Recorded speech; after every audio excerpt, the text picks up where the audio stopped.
ಅವರಿಗೆ ಎನ್ಲೈಟನ್ಮೆಂಟ್ ಜ್ಞಾನೋದಯ ಆಯಿತು, ಅವತ್ತಿನಿಂದ ಕೊನೆಯ ಉಸಿರಿರೋ ತನಕ ಆತ್ಮ ಕಲ್ಯಾಣಕ್ಕಾಗಿ ಬದುಕಿದಂಥವರು ಪತ್ರಿಜಿಯವರು. ಆ ಪತ್ರಿಜಿಯವರ ಹೆಸರಿನೊಳಗ ಎಲ್ಲಿಯೇ ಧ್ಯಾನ ಮಹಾಚಕ್ರಗಳ ನಡೀಲಿ. ನಾನು ಎಲ್ಲರಿಗೂ ಹೇಳ್ತಾ ಇರೋದು ಕೊನೆಯ ಮಾತು, ಇಲ್ಲಿವರೆಗೆ ಏನು ಹೇಳಿದ್ದೇನೆ ಅದನ್ನು ಮರೆತು ಬಿಡಿ. ನೀವೇನು ಇಟ್ಕೊಂಡು ಹೋಗಬೇಕು ಅಂತ ನನಗೇನು ಇಷ್ಟ ಇಲ್ಲ. ನಾನು ಇಲ್ಲಿ ಕರೆಸಿದ್ರು, ಹೇಳಬೇಕು ಅಂತ ಹೇಳಿಸಿದ್ರು, ಒಂದೆರಡು ಮಾತುಗಳನ್ನು ಹಂಚಿಕೊಂಡಿದ್ದೇನೆ. ಇನ್ನು ಮುಂದೆ ಎಲ್ಲೇ ಧ್ಯಾನ ಮಹಾಚಕ್ರಗಳ ನಡೀಲಿ, ಅದು ನಮ್ಮ ಕಾರ್ಯಕ್ರಮ ಅಂತ ತಿಳ್ಕೊಂಡು ಮನಸ್ಸಾಪೂರ್ವಕವಾಗಿ ಟೀಮ್ ತಗೊಂಡು ಹೋಗಬೇಕು, ಗ್ರೂಪ್ ತಗೊಂಡು ಹೋಗಬೇಕು. ನಾನು ಒಬ್ಬನೇ ಬರಬೇಕು ಅಂತ ಭಾವಿಸ್ಬೇಡಿ. ದಯವಿಟ್ಟು ನಾನು ಕೇಳಿಕೊಳ್ಳೋದು, ನಿಮ್ಮ 10 ಜನ, 50 ಜನ, 20 ಜನ, 100 ಜನರನ್ನು ಕರ್ಕೊಂಡು ಬರ್ರಿ ಇಂಥ ಕಾರ್ಯಕ್ರಮಕ್ಕೆ.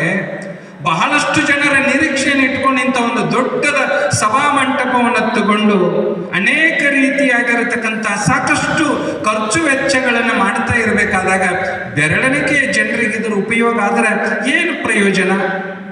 ಹಾಗಾಗಬಾರದು. ದಯವಿಟ್ಟು ಎಲ್ಲರೂ ಇದಕ್ಕೆ ಬೇಕಾಗುವಂಥ ಒಂದು ಸಂಘಟನೆ, ಪೂರ್ವ ತಯಾರಿಯನ್ನು ಮತ್ತೊಂದಿಷ್ಟು ಮಗದೊಂದಿಷ್ಟು ನಾವು ಏನು ಮಾಡೋಣ, ಸಂಘಟನೆಯನ್ನು ಮಾಡಿಕೊಂಡು ನಮ್ಮ ಒಳಗಿನ ಅಸಮಾಧಾನವನ್ನು ತೆಗೆದುಹಾಕಿ ಎಲ್ಲರೂ ಒಗ್ಗಟ್ಟಿನಿಂದ ಒಟ್ಟಾಗಿ ಈ ಕಾರ್ಯಕ್ರಮವನ್ನು ನಾವು ಮುಂದಿನ ದಿನಗಳಲ್ಲಿ ಯಶಸ್ವಿಗೊಳಿಸೋಣ ಅಂತ ಹಾರೈಸ್ತಾ, ಇನ್ನು ಮುಂದೆ ಇಲ್ಲಿ ಕರೆಸಿ 2 ಮಾತನ್ನು ಹೇಳಲಿಕ್ಕೆ ಅವಕಾಶ ಮಾಡಿಕೊಟ್ಟಂತಹ ಎಲ್ಲ ಸಂಘಟಕರಿಗೆ ಹೃದಯಪೂರ್ವಕ ಧನ್ಯವಾದಗಳು.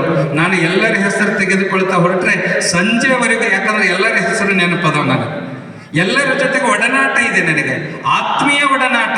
ಪತ್ರಿಜಿ ಸರ್ ಜೊತೆಗೆ ಎಷ್ಟು ಒಡನಾಟ ನಂದಿತ್ತೋ ಅಷ್ಟೇ ಒಡನಾಟ ಇವತ್ತು ಎಲ್ಲ ಮಾಸ್ಟರ್ಸ್ಗಳ ಜೊತೆಗೆ ನನ್ನ ಒಡನಾಟ ಇದೆ. ಹಾಗಾಗಿ ಎಲ್ಲರ ಹೆಸರನ್ನು ನಾನು ತೆಗೆದುಕೊಳ್ಳದೇನೆ ಎಲ್ಲ ಸಂಘಟಕರಿಗೆ ಹೃದಯಪೂರ್ವಕ ಧನ್ಯವಾದಗಳು. ನಿಮ್ಮ ಈ ನೋಡಿ, ನಡೆಯುವವನು ಎಡುವವನಲ್ಲದೆ ಕುಳಿತವನು ಎಡುವಲಿಕ್ಕೆ ಸಾಧ್ಯ ಇಲ್ಲ. ನಡೀತಾ ಇರಬೇಕು, ಎಡುತ್ತಾ ಇರಬೇಕು, ಅನುಭವಗಳು ಪಡಿತಾ ಇರಬೇಕು. ಆ ಅನುಭವಗಳೇ ನಮಗೆ ನಿಜವಾದ ದಾರಿದೀಪಗಳಾಗುತ್ತವೆ.